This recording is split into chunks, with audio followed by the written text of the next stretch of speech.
Nearly 27 million children in this country participate in some form of organized sports, but whether it's Little League, soccer, or something else entirely, parents are often unsure of just how hard they should push their kids to play. Janet Chan is the editor-in-chief of Parenting Magazine. Janet, how you doing? Good morning. Should all parents look to get their kids involved? I think sports are a terrific thing for kids in learning to learn sportsmanship and get a great sense of self-confidence about themselves. Sports are terrific, but the key is not to push the kids. Why not? Well, if a child starts sports too early, he or she won't like it, won't have fun, may turn off to the sport, may turn off to sports in general.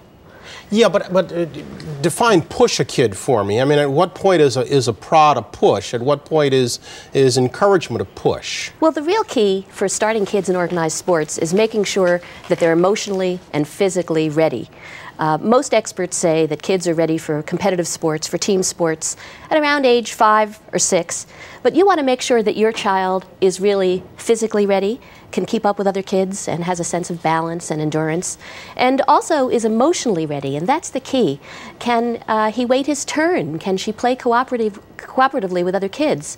Does she like to run around with other kids, or would she rather just sort of stay a little by herself? Can she control her impulses and not have a temper tantrum?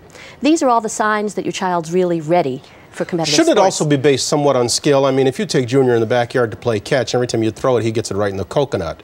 That's a pretty good clue that he's not ready. He might not be ready for that sport. You know, a child who can't catch may be a child who loves to kick. So you really want to match the sport with your child's skills. But at early ages, at ages 5 or 6 or 7, the key to competitive sports, to team sports, is really getting your child to have fun and then learn basic skills. But it's not a point for fine strategy and winning. Competition, that comes later. Do you really want them involved on an organized basis? I say that because every great athlete I've ever known did not play an organized sport as a child. You learn an awful lot more just playing with your buddies out in the yard.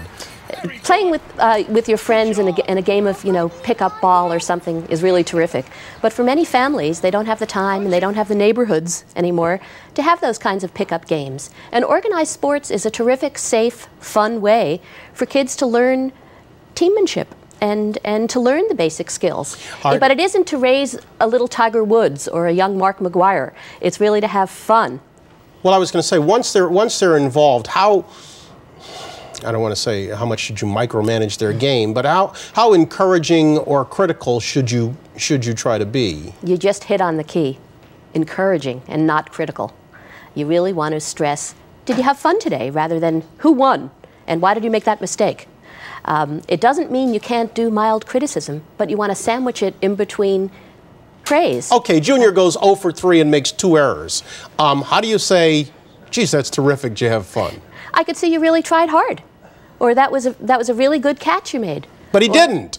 If he made one. He didn't. Then you say, did you have fun? Of course he didn't.